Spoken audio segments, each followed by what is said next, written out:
میرے دوستو، انسان کو کل عقل بھی مل جائے تو پھر بھی اللہ کی حکمت کا وہ احاطہ نہیں کر سکتا۔ رب کریم کو زیادہ پتہ ہے کہ ہمارے لیے کون سی چیز بہتر ہے اور کون سی چیز ہمارے لیے نقصان کا باعث ہے۔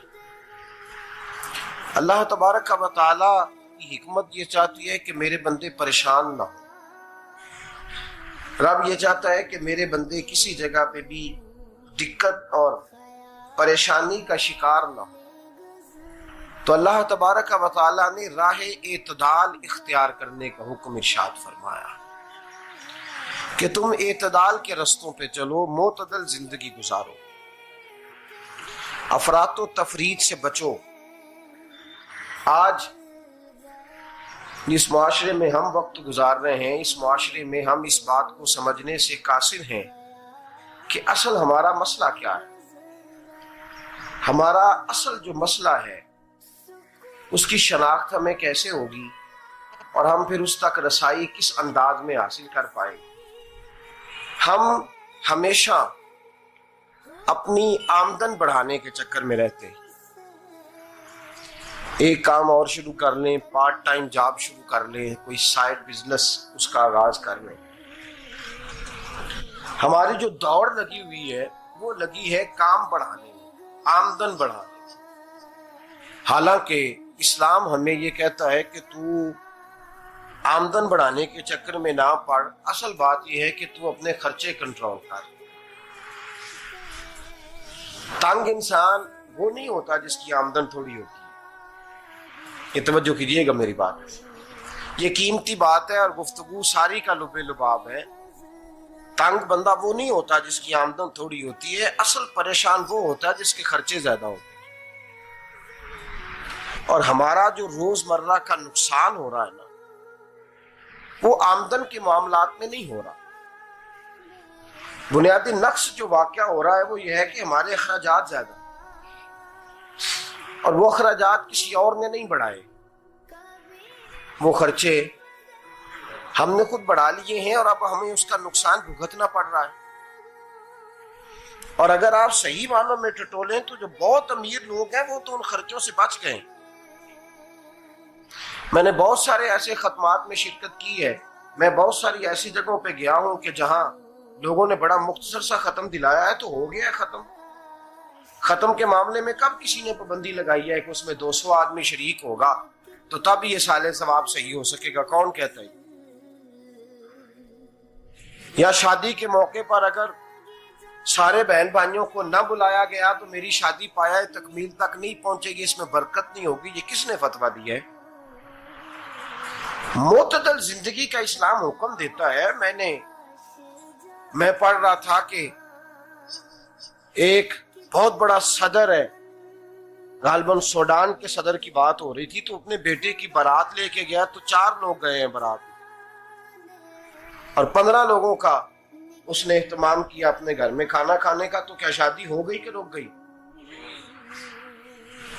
تو بھائی راگ الاپنا اس بات کا کہ بڑی پریشانی ہے، کوئی سائیڈ بزنس شروع کیا جائے فلان جگہ فلان جگہ فلان جگہ، تو اصل معاملہ یہ ہے کہ پہلے ایک بندہ کماتا ہے تو پھر بھی گھر ہی چلتا ہے، پھر بڑا بیٹا ساتھ شامل ہوتا ہے تو پھر بھی گھر ہی چلتا ہے، پھر منجلا بیٹا شامل ہوتا ہے تو پھر بھی گھر ہی چلتا ہے۔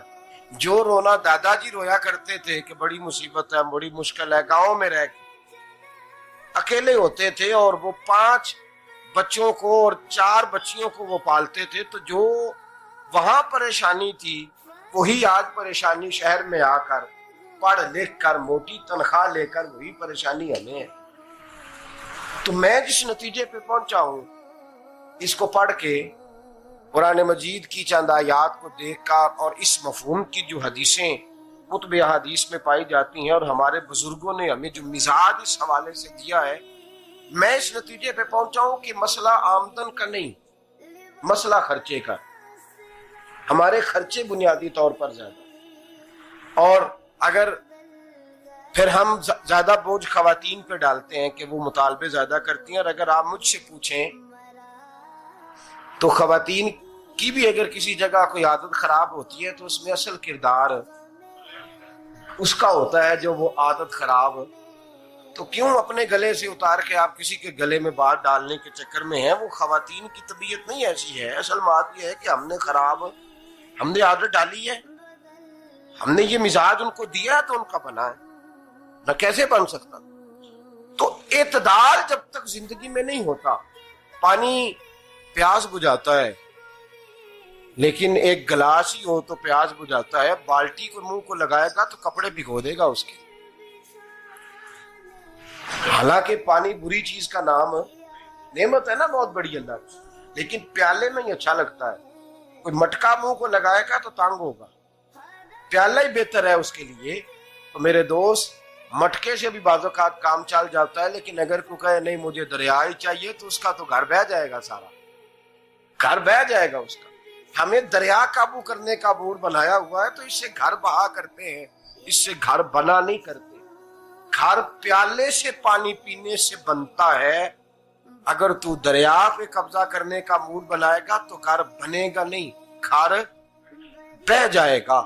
آگ نہ ہو تو کھانا پک نہیں سکتا، لیکن ہلکی آنچ سے کھانا پکتا ہے. اور اگر آنچ تیز کر دی جائے تو جی قرینے قیاس بات کر رہا ہوں، میں عقل سے ماورا نہیں کر رہا. قرینے قیاس سمجھانے کے لیے مثالیں دے رہا ہوں. ہلکی آنچ پہ کھانا پک جاتا ہے اور آگ تیز ہو تو کھانا جل جاتا ہے. تو کھانا اتنی دیر کھانے کے قابل رہتا ہے جب تک وہ ہلکی آنچ پہ پکتا ہے. تو جتنی مرضی تو کہتا ہے نہیں میرا گزارے نہیں، آگ تیز ہونی چاہیے، تو میاں جل جائے گا، جل جائے گا. ہوا نہ ملے تو سانس نہیں آتی، ٹھیک ہے؟ آکسیجن نہ ہو تو سانس، ہوا نہ چلے تو گزارا نہیں ہوتا. لیکن اگر تیز جلے نا،